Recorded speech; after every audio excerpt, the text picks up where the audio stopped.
Hello, everybody, and welcome to a new episode of Effed Up Stories. I am your host, Will Pender. And I am your co-host, Ryan Sharp.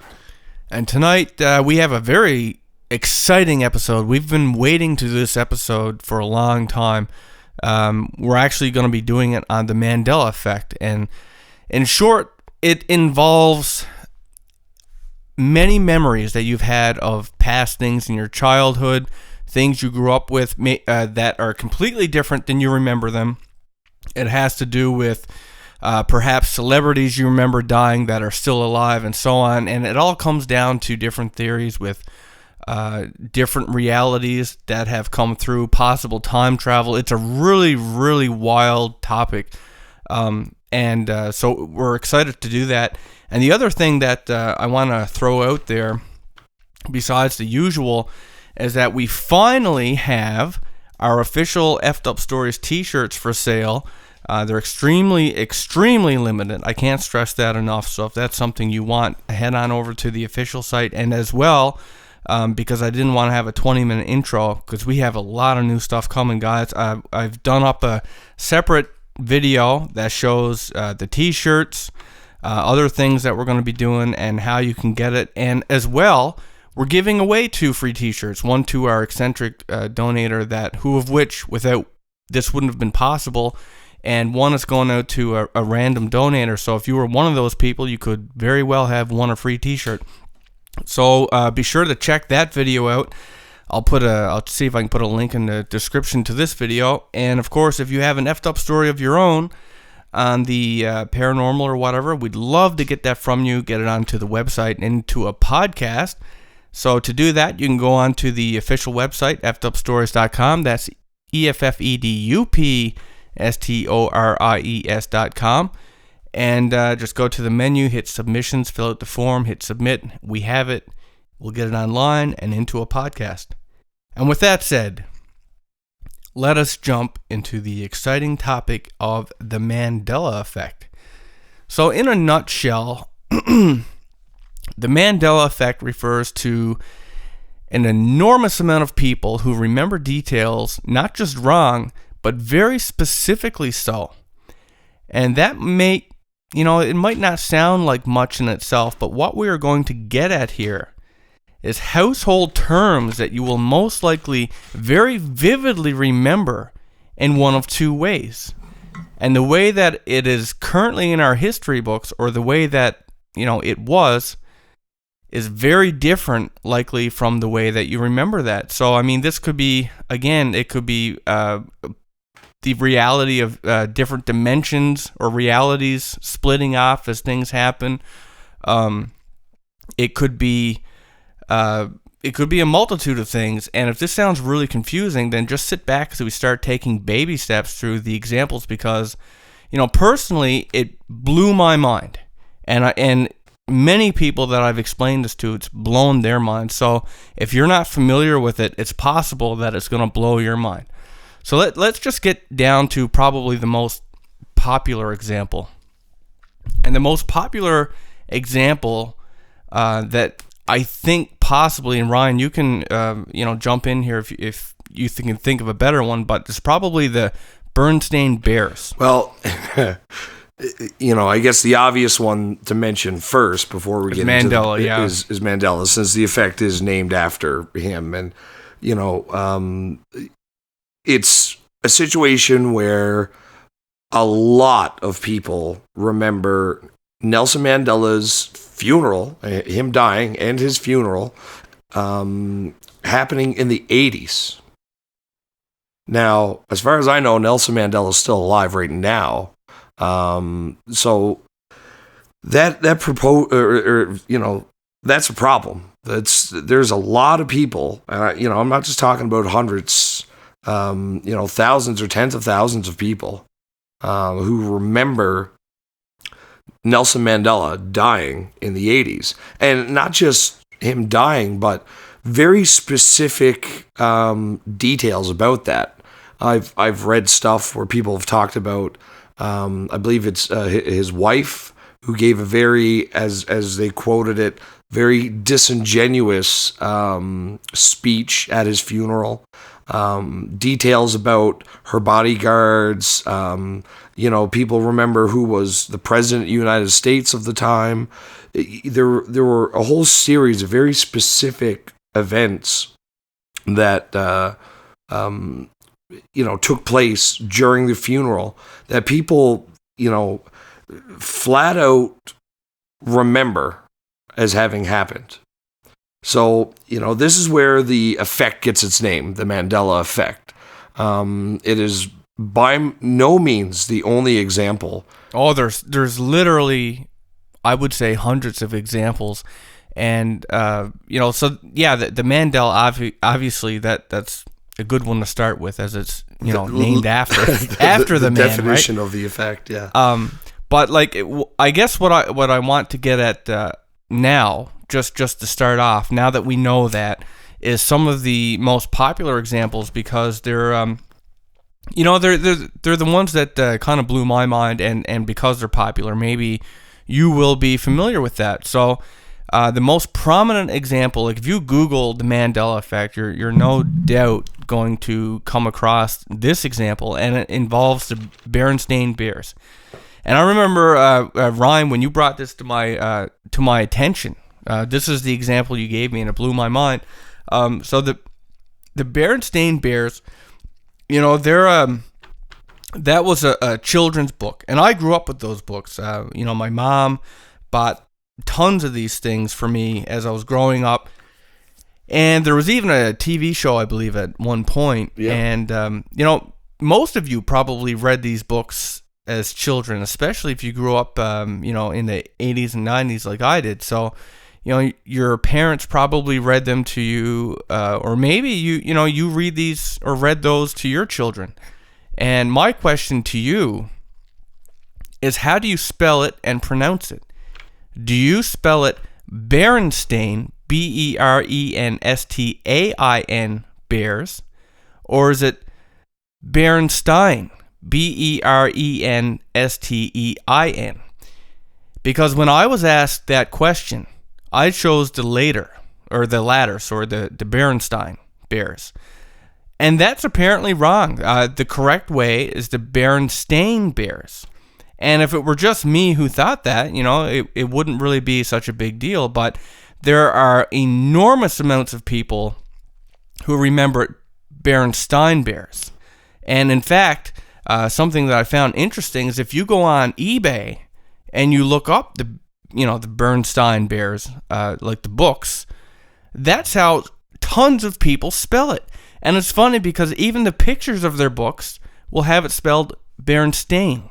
But when they're writing their description, they're writing it as they think of it, as they remember it, and they remember it as Berenstain Bears. So, I mean, that I've even read real specific posts. It was a young woman who, she said, my parents were educators. They were always very big on pronunciation and spelling.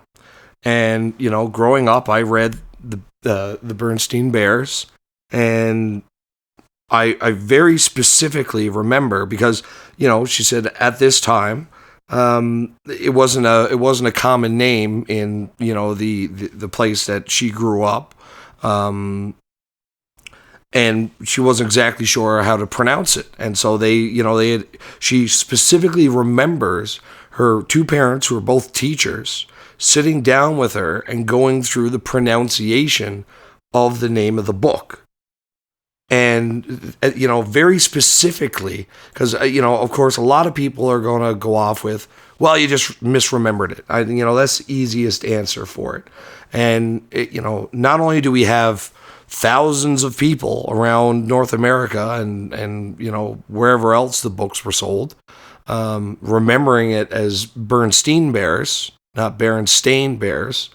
Here I found it curious because in the post, this girl was very concerned because she said, I clearly have memory of this. My parents are very big on spelling and pronunciation. And I remember my parents being so emphatic about how it was pronounced, Berenstain Bears. So, it's simply one of a laundry list of bizarre inconsistencies with, the memory of hundreds and thousands and maybe even hundreds of thousands of people about certain events, and apparently what the actual reality is. And Ryan, that's a great example because there's someone who remembers something very specifically in almost all of these, like you said, long laundry list of examples. So what I want to do before we jump into the big discussion of the theories of what this could be, I just want to run very quickly through some of these examples that are popular, and those of you who are listening who remember something a certain way, if you're familiar with this and you remember it differently, I want you to pop into the comments and tell us what you remember and why it's different from what we're saying. So, one example. Do you remember the character Curious George? He was a monkey, right? Well, do you remember him with having a tail? Because he doesn't have one. He is a monkey without a tail, but people distinctly remember him as having one. How about Jiffy peanut butter? Many people recall the product launching as Jiffy, and even recall commercials where the mother would whip up a sandwich in a jiffy. But this product was actually launched as Jif, J-I-F. The date the Challenger exploded. According to our history, it happened in 1986, but many people remember it as happening in 1984, and with others, it's 1985, and people swear by it because one of the things or another thing that they, was so prominent to them in their lives, was they were doing their finals in school or something like that. There was some reason why it was a prominent memory to them. Another popular issue is dead celebrities that are still alive. So like you probably seen the death of a celebrity in the media, and then later on you discover they're still alive. So some examples of this would be Betty White. She's been on everything from the Golden Girls to like those Snicker bar commercials. Well, a lot of people remember her having died. I think she's still alive. She is, and she's literally older than sliced bread. Okay, well, hopefully she won't watch this and tear you up over that. But anyway, now we'll move on to David Soul from Starsky and Hutch. The shows came on in the 70s, and people recall seeing on TV that, and just, if you're one of these people, I'd like to hear from you in the comments. But people recall seeing on the TV that David Soul from the show was very depressed over his wife's cancer, and he had committed suicide. And apparently the police found him under a Christmas tree, and people remember him dying many, many years ago. And they specifically remember, the idea that the police found him under a Christmas tree, but apparently that, never happened, right? Remember the comedian Louis Anderson? Some people swear that they remember his death, and, that's why they canceled his TV show, but he's still alive and well. How about Muhammad Ali? Some people remember him passing in 2009, but he's still kicking it. So, there are many celebrity deaths that are remembered on dates that are much earlier or, simply hasn't happened yet. And then there's other, non-death related glitches in this matrix. Like, does anybody remember those books, Where in Time is Carmen Sandiego? Well, if so, maybe you remember that just like I do. I remember seeing the cover, and she would have this yellow trench coat on, right? With the fedora pulled down over her eyes. Yeah, and dude, like, I am positive it was Where in the World is Carmen Sandiego, right? Right. That's what I remember. Yeah, but maybe you're like me. Like, I vividly remember her wearing a yellow trench coat.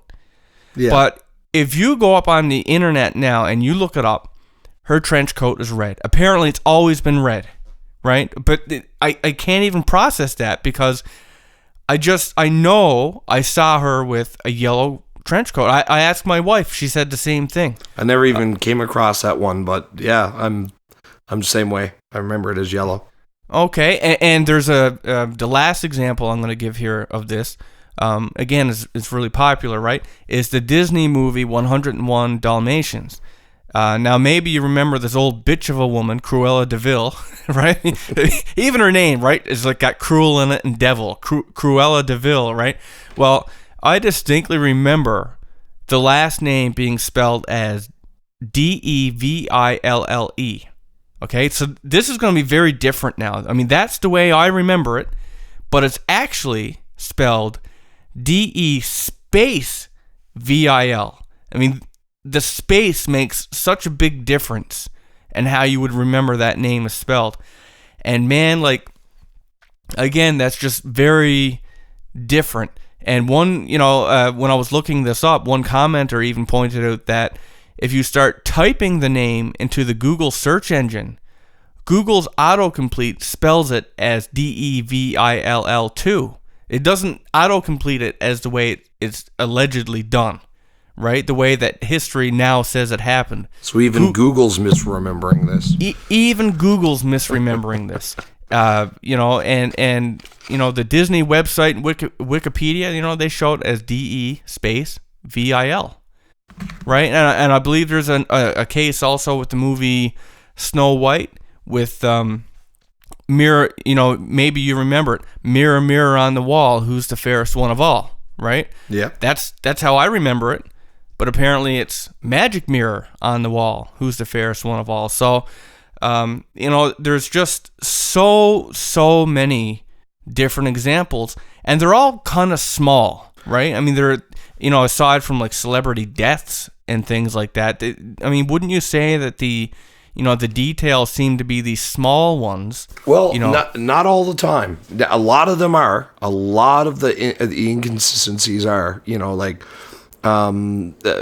lines from movies. Life was like a box of chocolates. Yes. That's what a lot of people remember it as, but apparently is. Life is like a box of chocolates. Well, see, that's the way I remember it, but I thought I read that, they said life was like a box of chocolates. So a lot of them are tiny like that, but there's a couple of big ones. And now I first personally experienced this phenomenon, I believe when I was in junior high school. I was, however old you are, I think it was like 14 at the time. And I remember looking at a map, like, at school, there's fucking world maps everywhere. I remember looking at a world map and just like, it was almost like something like clicked in my brain, and not like a good click, but almost like something snapped, because I was staring at Australia, and my brain couldn't compute where it was, because I remembered Australia being bigger and in a different place. And I thought, man, this map has to be screwed up or something like that. So I pulled out my social studies book and I looked at that. The internet was still new back then, so I didn't have ready access to anything like Google Earth or anything like that.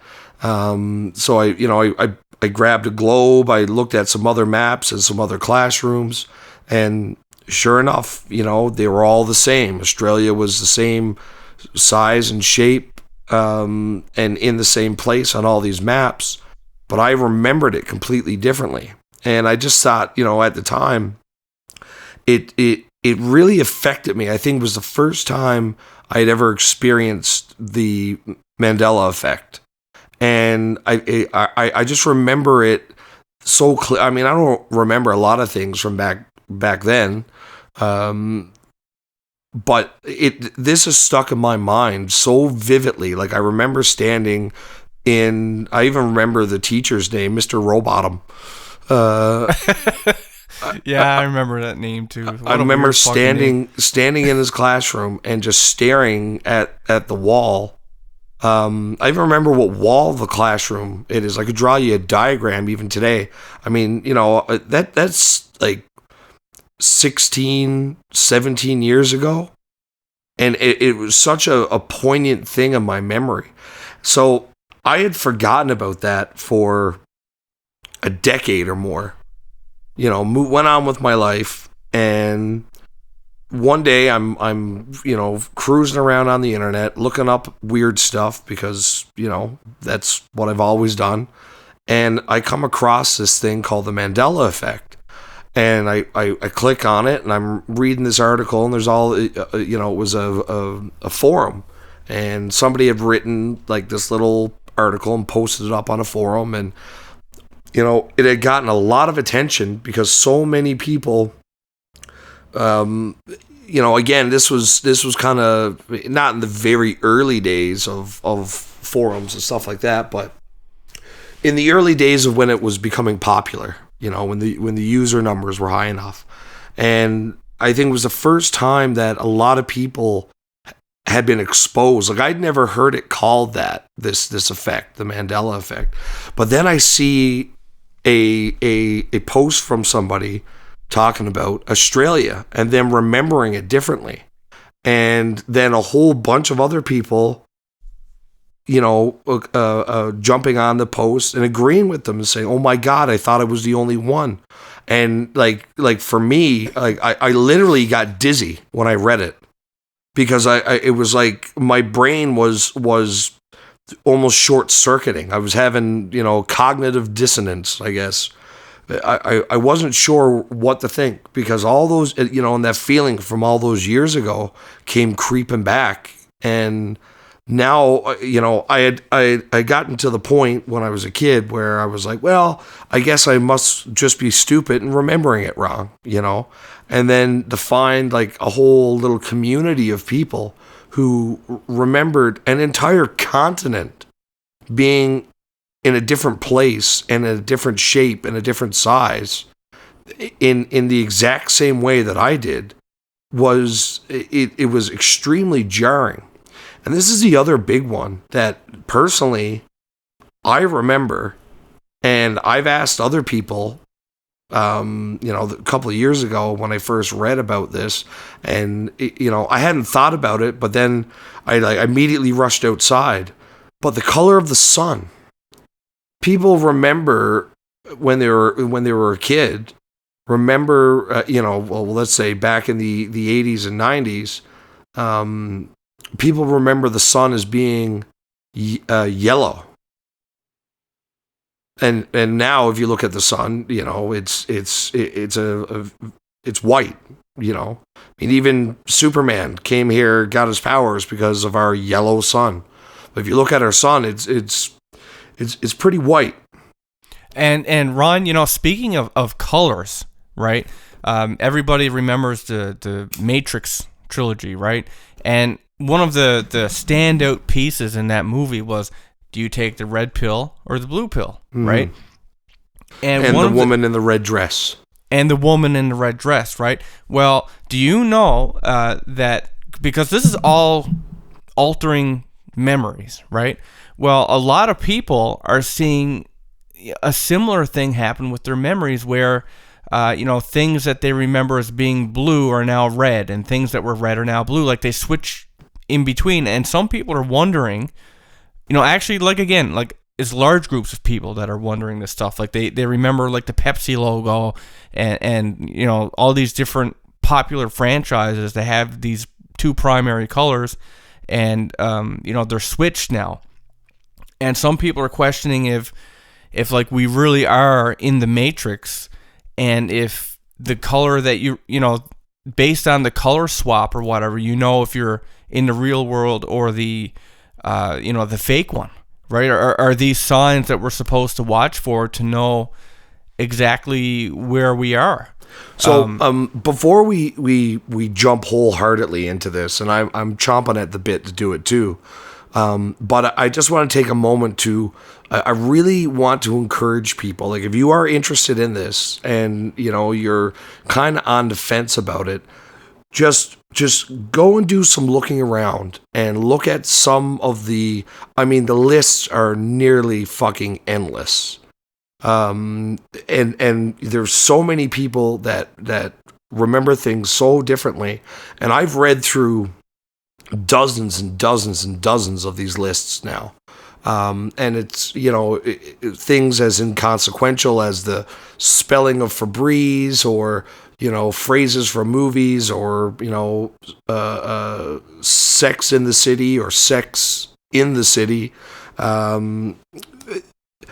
Really go and look for yourself and have a look through some of these lists. And I think, like me and many other people, you'll be absolutely floored to read some of the ways that things actually are, as opposed to how you remember them. Yeah, because it's not a small list. It's absolutely enormous. So if we're not hitting on the very specific things that do it for you, it's very possible that you will find it in one of these lists. Like, we just can't cover it all. There's just too many examples. The whole podcast would literally just be us sitting here reading out these lists. So I guess the most important factor in doing that is to really get a sense of the scope of this thing. Right? Because if it was just a couple of people on 2 or 3 different topics, then, it's somewhat easily dismissible, right? As just straight up psychological they call it not conflagration? Confabulation, the unintentional misremembering of things. That's an actual psychological thing. And if you try to talk to a psychological professional about something like this, that's what they're going to say is happening. But I don't know. It seems so so prevalent and so widespread that we all can't be that crazy. No, and the thing is, like we mentioned earlier, some of these examples are so vivid. Like, I just can't understand how I remember it differently. Like, for me, the Berenstain Bears is one example, because I read those books so much growing up and had them read to me as a child that I can't imagine having that wrong. And same with the Where in Time is Carmen Sandiego. Like, I just so vividly she's a raincoat anyway. Of course it's yellow. That's the color that raincoats are, or trench coats, right? That's just the way, like, I can so easily picture that in my head. So, when I read that and then I went and Googled it and saw that it's red now, and I say red now because I can't, fathom it being red then when I saw it. But apparently it was, and it just blows my mind. So, like, those are probably the biggest examples for me. But this stretches beyond that, to like how you mentioned with like the location of Asia, Australia, sorry. Yeah, I remember it being in the middle of nowhere, and like away from all other land masses. And if you look at it, it's right next to Indonesia. Right. And some of these things are like, some people remember there being either 51 or 52 states in the United States, right? There's 2 large groups of people that, remember it very specifically one way. This stretches to where constellations are in the sky. The geography, it really does go on and on and on, through like prominent celebrity deaths, the dates of big events in history, like I mentioned earlier when the Challenger exploded, 9/11. Some people swear that this happened on 9/10, right? Honestly, everybody knows it is 9/11. But there are some people, it was a absolutely devastating thing that happened. It's something that nobody's ever going to forget. So that must be like crazy for the people that remember it on 9/10, to be told that the rest of the world remembers it as 9/11, because it's so big to them. You know what I mean? Like, how could you mess up a detail in such a big event like that. Mm-hmm. So I guess the real question, because here we have a phenomenon that is crossing all subject boundaries. It's everything from the sun, the stars, geography, the spelling of specific names and words, colors, logos. It's everywhere. What in the world could be causing something like this? Well, I'd like to start off with a couple theories that were put forward by a blogger named Reese. And the first of those theories is the crossing of parallel universes. Mm-hmm. And in this theory, a part of our universe crossed dimension with another. So, the people who remember things as they are currently recorded are still in the same universe.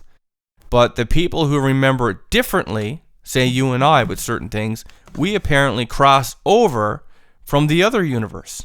So this is in reference to a theory called the many worlds theory, that along with our planet Earth and our universe with all the stars and planets as they exist, there are an infinite number of parallel realities, which would have just slight differences, little changes here and there, and the changes could be anywhere from, the only difference was that George Bush Sr. was never president, or it could be something enormous like Hitler won the Second World War. But that's the many worlds theory. So that's where they're what they're referring to.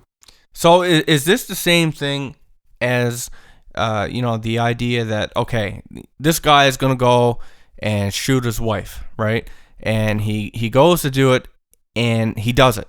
But in another reality, he doesn't do it. So the second that decision is made, it branches off, and one reality goes one way, and the other way that it would have went goes the other way, and now we have two different realities. But that's a variation on the many worlds theory. So the many worlds theory just simply states that there are an infinite number of parallel realities.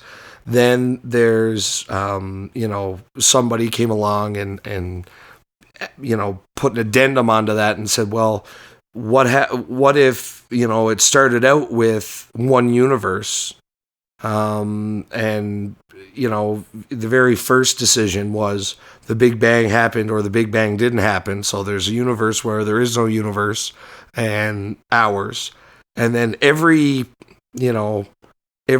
probability from then on until now, leading up to, this very moment, and all of the decisions that every animal, plant, person has ever made from the beginning of time until now, has resulted in the creation of another timeline.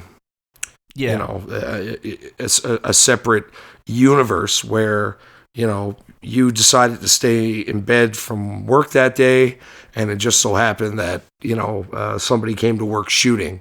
And then there's another universe where you went to work and ended up a paraplegic the rest of your life. Okay, so that's one theory. The next theory that this Reese guy gave out, and to me this is the most interesting one. And honestly, I don't know where I lean with any of this stuff. I mean, it's so out there, all of it. But this one I found very interesting. So the idea, like we've all heard of, the paradoxes that can happen with time travel, right? Yes. So this guy said, in this theory, that somebody, from the future comes back to change something in the past. For example, remember the Y2K bug way back in, when we were turning to 2000. Yeah. So is this the whole John Teeter?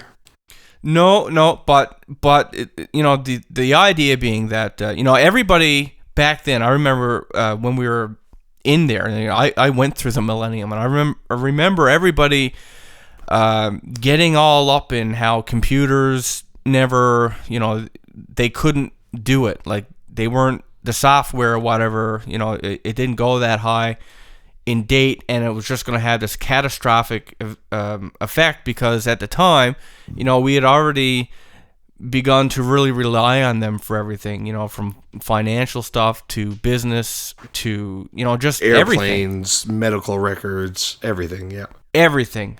So there was this big fear that this was just going to fuck everything up. Medical equipment wouldn't work. Stuff wouldn't get... It was just going to destroy the whole planet. That didn't happen, right? It didn't. But there's this theory that, for example, that maybe someone from the future came to the past. They prevented this Y2K bug. Now, it doesn't have to be Y2K. This is just one example.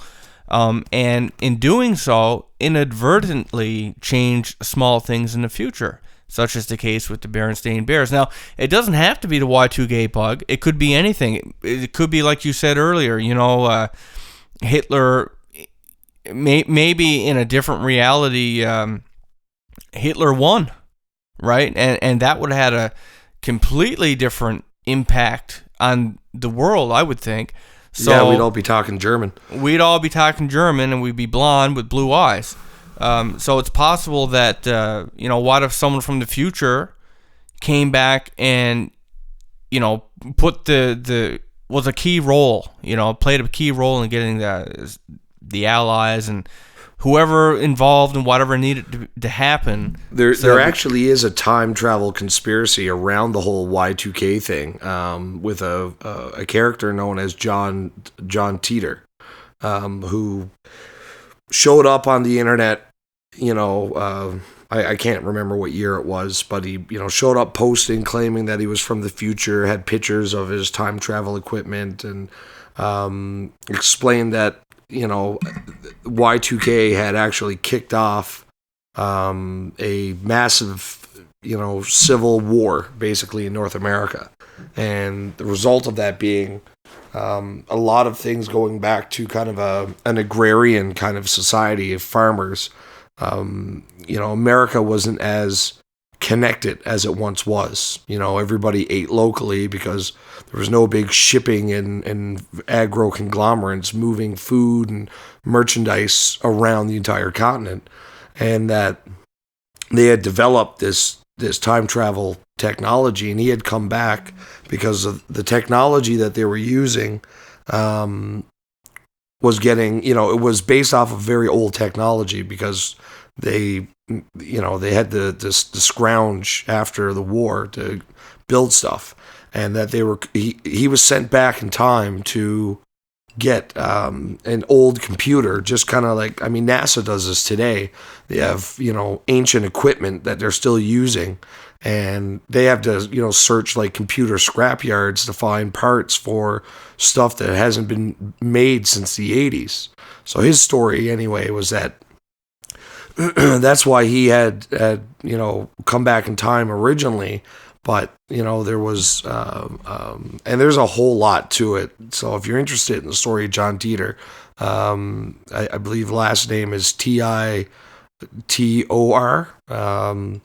Definitely have a look at that. But that is there's claims that he went back and just had a little chat with the programmers back in the early days when computers were coming out, and said, hey, what about when it rolls over to the year 2000? And just, left the implication at that and continued on his way. But, I digress from that. So, for me personally, when we're talking about, alternate realities and the crossing over, there's so many stories that, individual stories like we get on Effed Up Stories all the time of people, driving down the road, and all of a sudden they're in like a prehistoric world or some alien world where the animals are bizarre and the vegetation's bizarre. I love those kinds of stories, I believe in one of our missing persons episodes that we did, strange disappearances, I believe it was called. there's a man who flies into somewhere in Asia. I can't remember exactly what country, and he has a passport that's from some European country. It doesn't exist. I remember. I know what you're talking about. Right? And, is this what we're talking about? Is this an example of somebody, he just came from one that was so different that, and again, this guy apparently didn't notice anything until somebody looked at his passport and said, nice try, but you could have at least forged a passport from a country that exists, And, I mean, he subsequently disappeared out of the locked room that he had been placed in while they were trying to figure out what the hell, because everything about all of his documentation was indicating he was from this country that didn't exist, and they were legitimate government documents. And he had, passport stamps from all these other countries that, again, appeared completely legitimate. However, this guy, for all intents and purposes, appears to have come from a different reality. So, while talking about the many worlds theory, parallel dimensions, sounds like a very far-fetched and sci-fi thing, I think it's one of these things that happens far more than we'd ever be comfortable with if there was somehow to know of all of the situations where this has occurred. For you to, even if it's just anecdotal evidence, right? Just stories from people. At some point, you have to say, isn't it bizarre that so many people have so many stories about waking up and not recognizing the world that they're in. Another one was this woman. She woke up in her house, but it was different, and she was no longer married to the man she had been married to for 7 years. She was living with who used to be or was her ex-boyfriend from her perspective, but even the place that she worked, while it was the same, the layout was different. The department that she was in was on a different floor. Just, she had a real tough time of it. And I mean, while it's possible that this is somebody who's had a mental break, it's more than just one or two stories, Yeah. And let's just step back from the multiple world theories for a second, because it's easy to go that route, especially with all the different theories. But honestly, I keep coming back to the idea, it's right in the phrase, a glitch in the matrix. Mm-hmm. And when we, as you already pointed out, with strange disappearances, I mean, when we did an episode on that, it wasn't just people. Like, we had stories of complete structures. Like, I remember one was like a school for people with, I don't know if it was psychic abilities or something like that. That just vanished. There's planes that vanished. I mean, everybody knows about things that happen in the Bermuda Triangle. And yeah, maybe there is a logical explanation for that. But there are a lot of unknown examples, not just in the Bermuda Triangle, but other places in the world where, people, large structures, I mean, even continents are different. They change or they disappear. And then we have all these little inconsistencies, like, oh, well, in this reality, Carmen Sandiego's trench coat is red, but in the other one it's yellow. And a lot of it really does remind me of video games or programs, right? Like, that's what we do. That's where the human race has gotten. We can code like these virtual realities. And so we're talking about now the holographic universe theory. The very idea that where we are, this whole thing is a simulation. Our body, you want to call it, an anchor for our soul or whatever. Maybe it's just a very, very advanced, module that we use. Like right now, in reality, we have virtual reality devices coming out beyond just the scope of sitting in front of a screen. We have like the Oculus Rift, We have the Valve, or was it the Vive? The HTC Vive. HTC Vive, and Sony is Sony VR, HoloLens to a lesser degree. Yeah, the HoloLens, I think they're aiming at a different. It's augmented reality. Yeah, it's augmented, and I think they're looking at using it in like medical. For example, you could have like an augmented list of things to pop up over someone's. Basically, you get a virtual overlay over the real world that makes diagnosing and doing surgery and all that stuff so much easier. Right, and it goes even further than just the idea put forth in the Matrix series, where we're just stuck somewhere in a chamber with our brains hooked up. This holographic theory goes so far in depending on which one you read, that there is no physical body. We are very advanced computer simulations. That that there's nothing biological about us. That everything, our whole universe, is simulated. And there's the very idea. I mean, what is DNA? It's code, right? It literally is code. It's not the way that we write code, but it's quaternary instead of binary. That's the only difference. We use zeros and ones in machine code, and DNA uses A, C, T, and G, 4 different chemicals, and that's the entirety of what DNA is. Right. So if we are code, and I mean everything has like a formula to it. I mean. Right down to you take a piece of wood, you have density, how porous is it, how there's so many different elements to it, but I mean it's a recipe, right? That's what we're talking about, is a recipe to make things what they are. That's what video game code is, and it follows the logic that is written for it.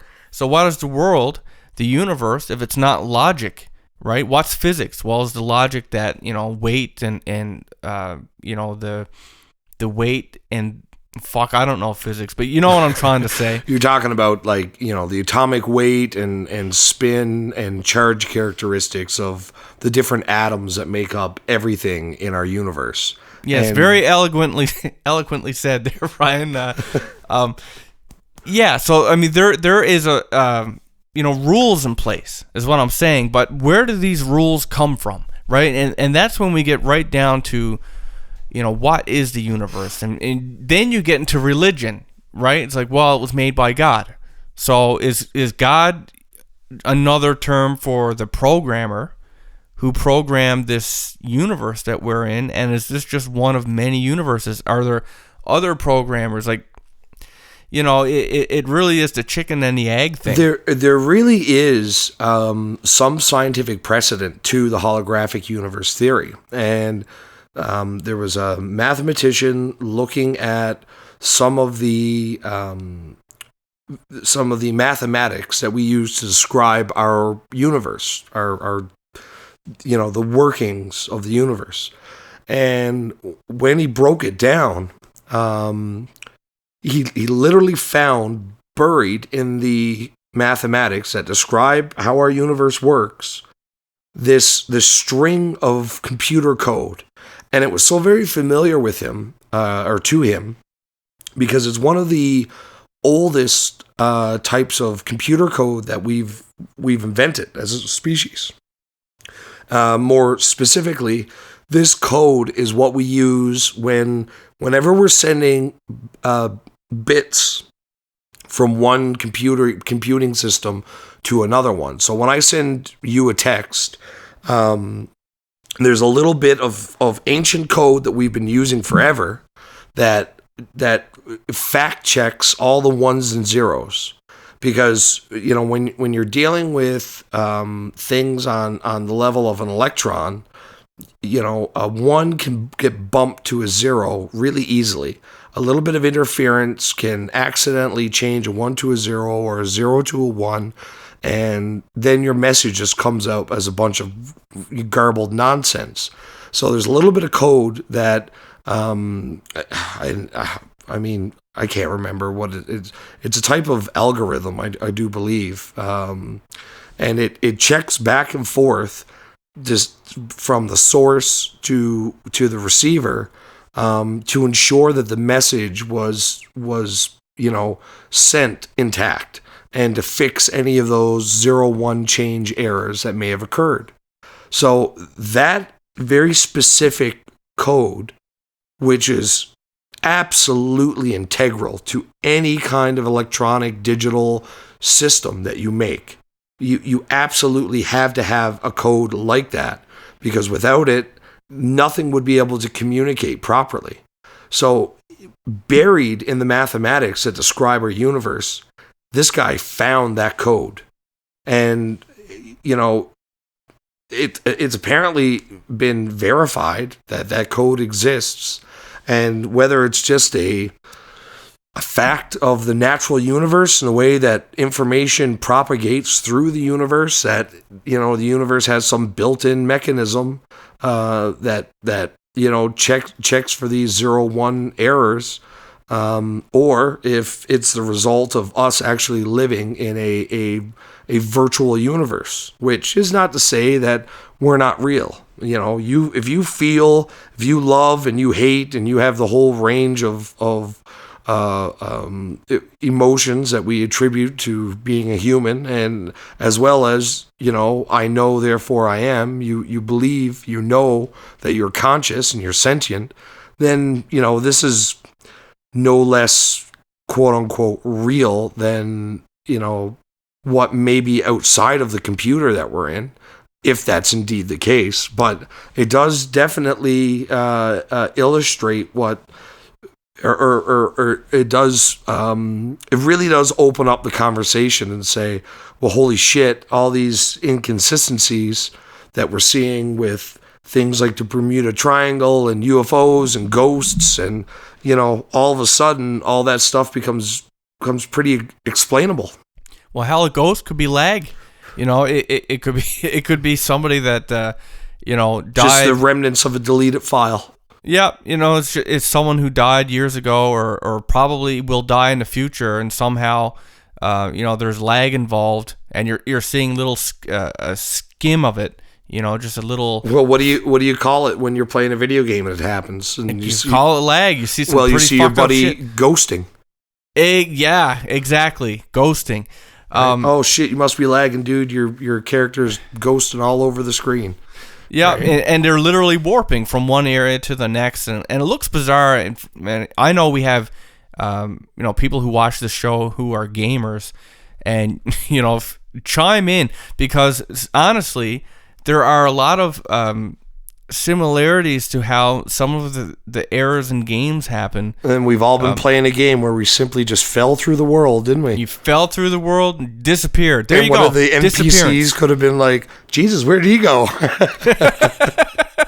Well, it wasn't that. Well, I'm not going to talk. I could talk forever about video games. But yes, I mean, that's exactly what it could be. You got this flight going over the Bermuda Triangle, they all disappear. Well, that's a glitch in the Matrix, some bad fucking code, right? Just, and in fact, things that happen to us, when someone has a heart attack or a stroke, is that just, code gone bad? I mean, yeah, we could say, oh, it's the food you eat, it's that. Well, maybe that's the equivalent of going on the internet without a condom, or without virus software or whatever.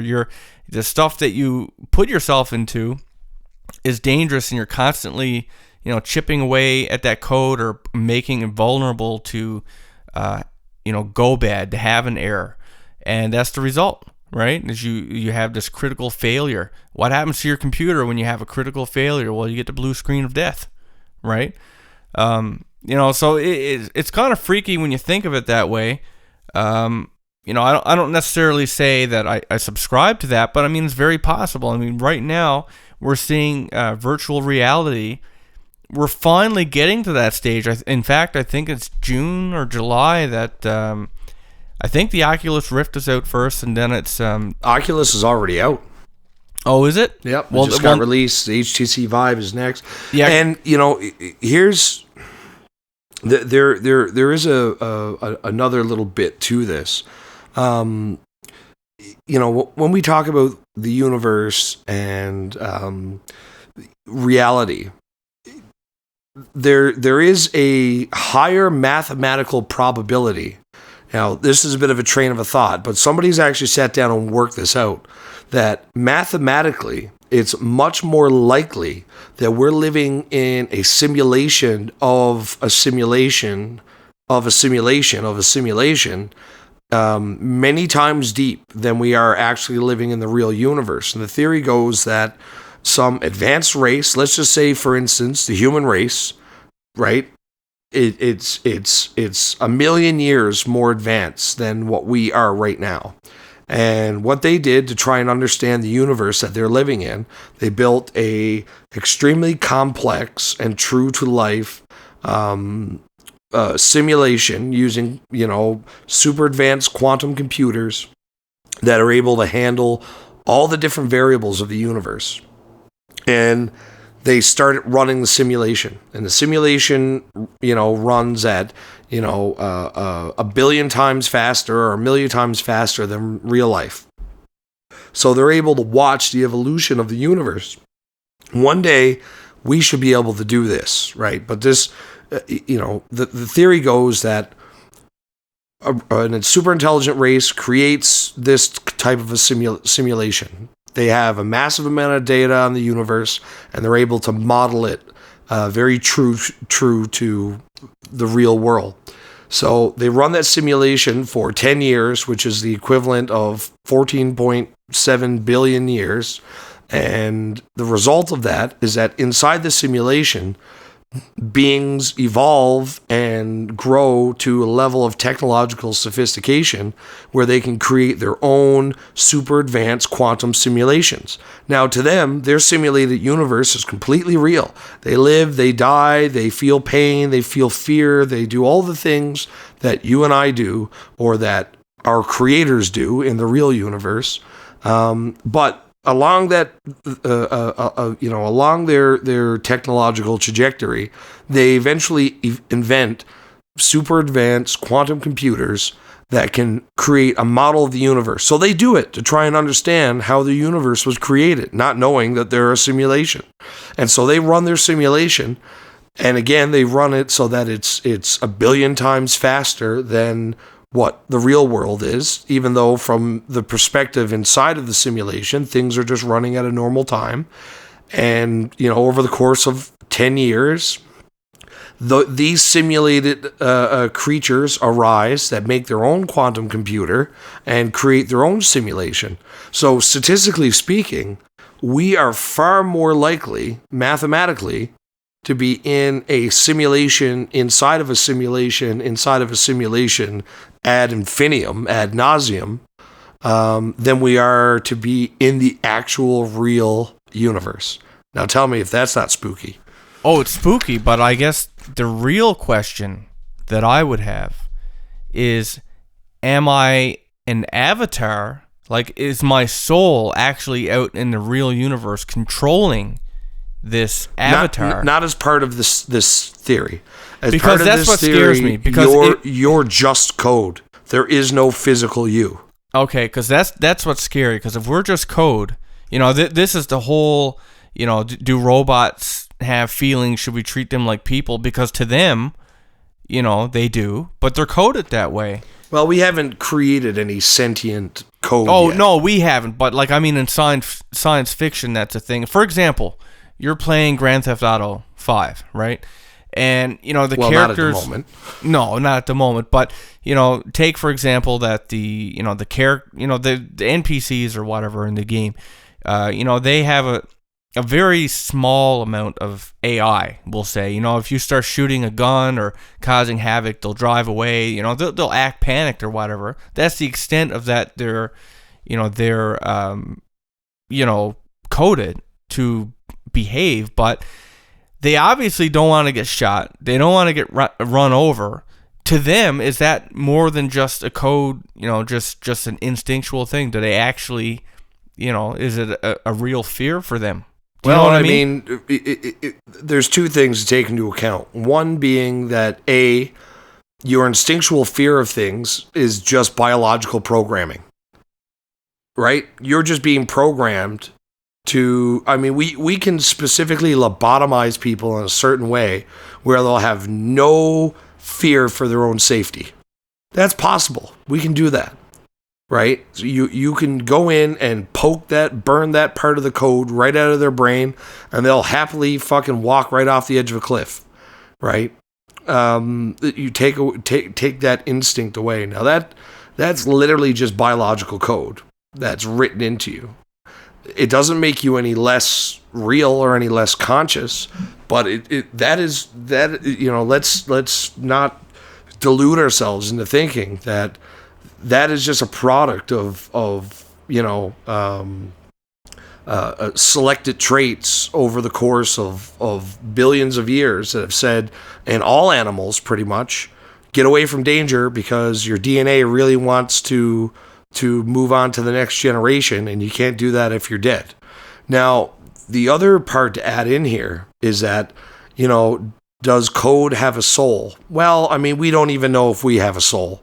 We don't even know what the hell a soul is. I would argue that what everybody refers to as a soul, right, is easily referred to as just your consciousness, right? Like when we use the word soul, but what you're really talking about is that, okay, I don't mind if my body dies as long as my ego and my personal identity and my memories and all the things I've learned and the way that I think survives in some kind of an intact format, even if that's non-physical, right? We say soul for short, the short in that explanation. That's the definition of soul, really. So once code or a machine, again, the machine just being the body, the code is what we're talking about, was the really important part. Once the code becomes self-aware, once it reaches human level consciousness, is it alive? And I say yes, because we're just existing within a biological machine. And if you were able to take that consciousness, if you were able to pattern their brain and download all of that information into another body, whether it be a biological replica or just a solid state hard drive with a virtual environment or just a machine body, then you would still say, well, that's a person. They're alive. They're a copy of a person.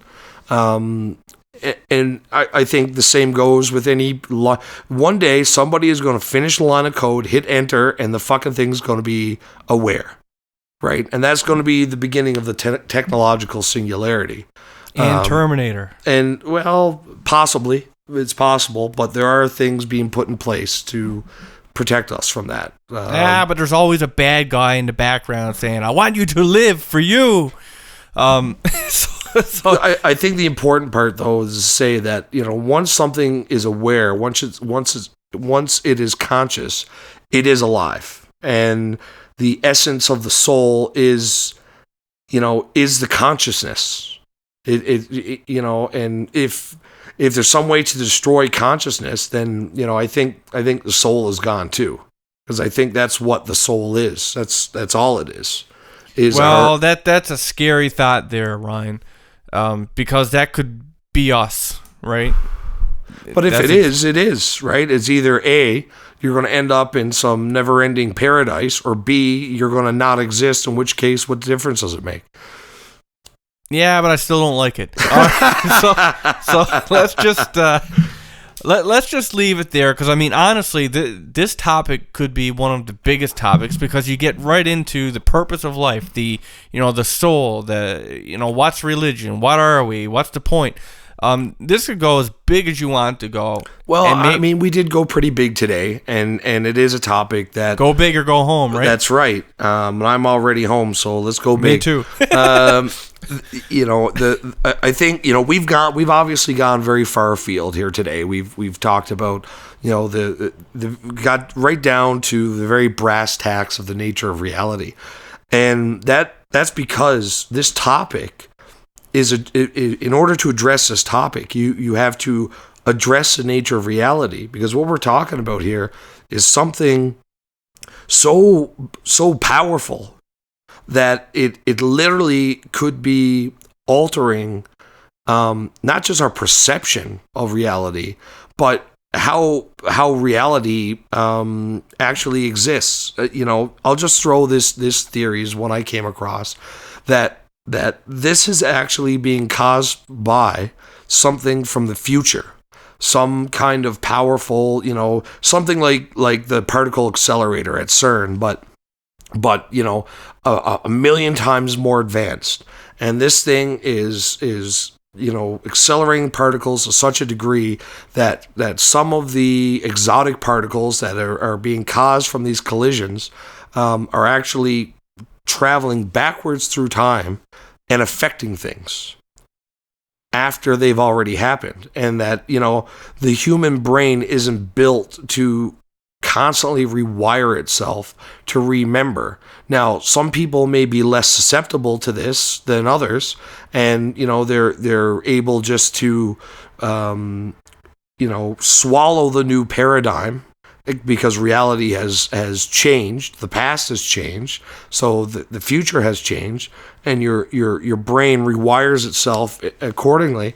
But there may be some of us who our brains aren't very good at rewiring itself like that, and it's very. And I've also seen that this may be a natural phenomenon, something that's been happening since the beginning of the universe, where big events in the future cause ripples so powerful that they affect the past, and that it's only as our society begins to get more and more connected and more complex that we can begin to identify these small changes that happen, or big changes in some cases.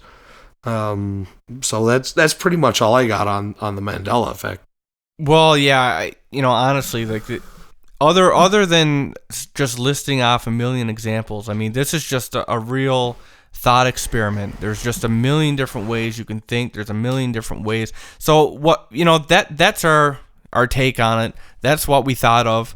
I'm interested to hear what you guys think, not just on the theories in general or what you think happens, or are we actually in a virtual reality environment? Are we actually here? What is the soul? But also examples, like I'm very interested to hear of examples of the Mandela Effect that I haven't heard before. What popular media have you saw that differs from the norm?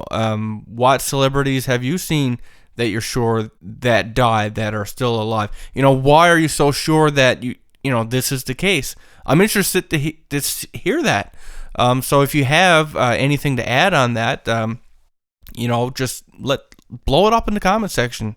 I think it'll be a very interesting place for us to share stories and just read and theorize on what exactly is happening here. What world are we in? How does this all make sense? So with that said, outside of that, again, if you have an effed up story of your own, we'd love to get that from you. Get it on the website and into a podcast, which you can do at the official website, which is effedupstories.com. That's EFFEDUPSTORIES.com. And we are selling very limited Effed Up Stories t-shirts. They're the only ones that will ever exist with this artwork.